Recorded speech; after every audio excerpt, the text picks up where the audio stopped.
नमस्कार दोस्तों, हमारे यूट्यूब चैनल पर आप सभी लोगों का स्वागत है। आप लोग के बीच में एक माता जी का विदाई गीत लेकर आई हूँ। बहुत ही दर्दनाक है। आप लोग फुल वॉच कीजिएगा। चलिए सुनिए।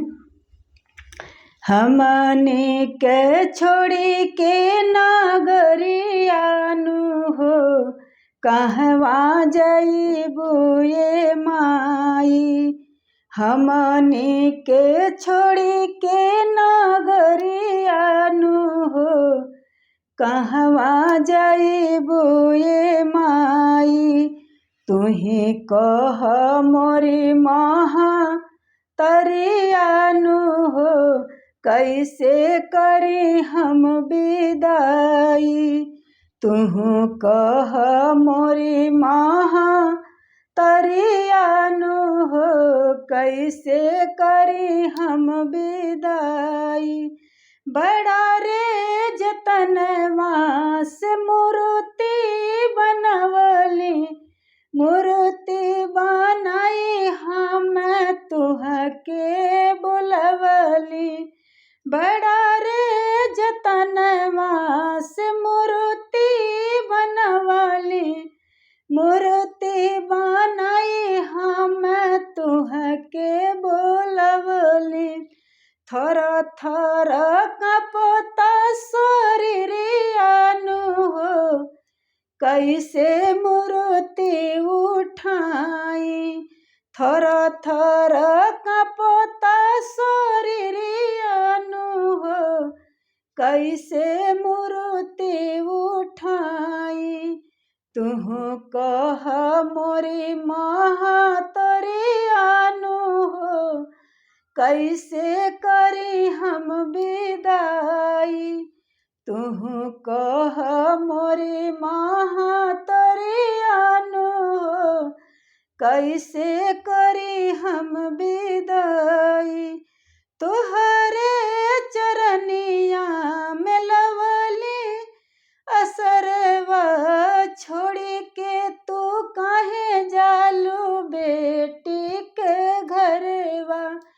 तोहरे सरनिया में नहिया लगवली, छोड़ी के तू काहे जालू बेटी के घरवा।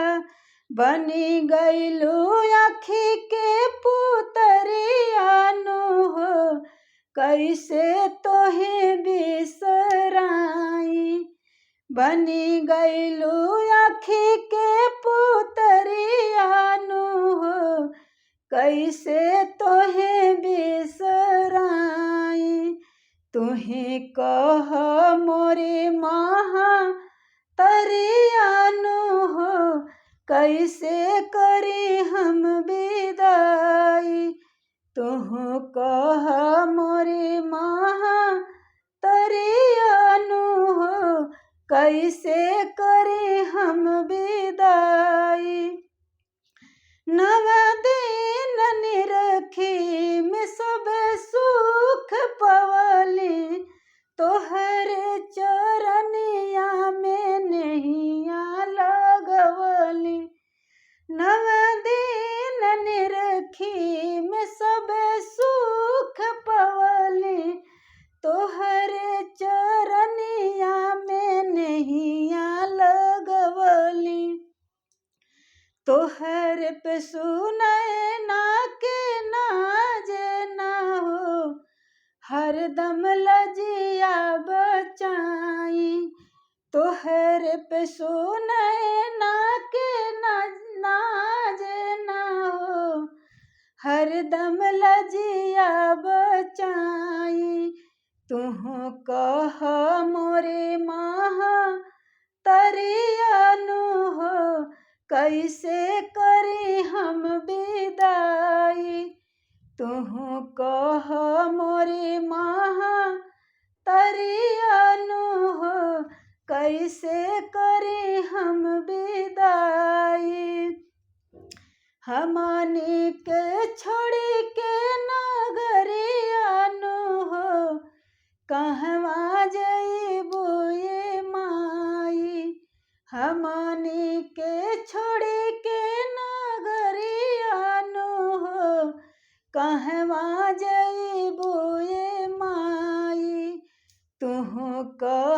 मोरे महातरियानु हो, कैसे करे हम विदाई। तुहु कह मोरे महातरियानु हो, कैसे करे हम विदाई। वीडियो अच्छा लगे तो लाइक सब्सक्राइब और ज़्यादा से ज़्यादा शेयर करें। फिर मिलते हैं अगली वीडियो में। नमस्कार।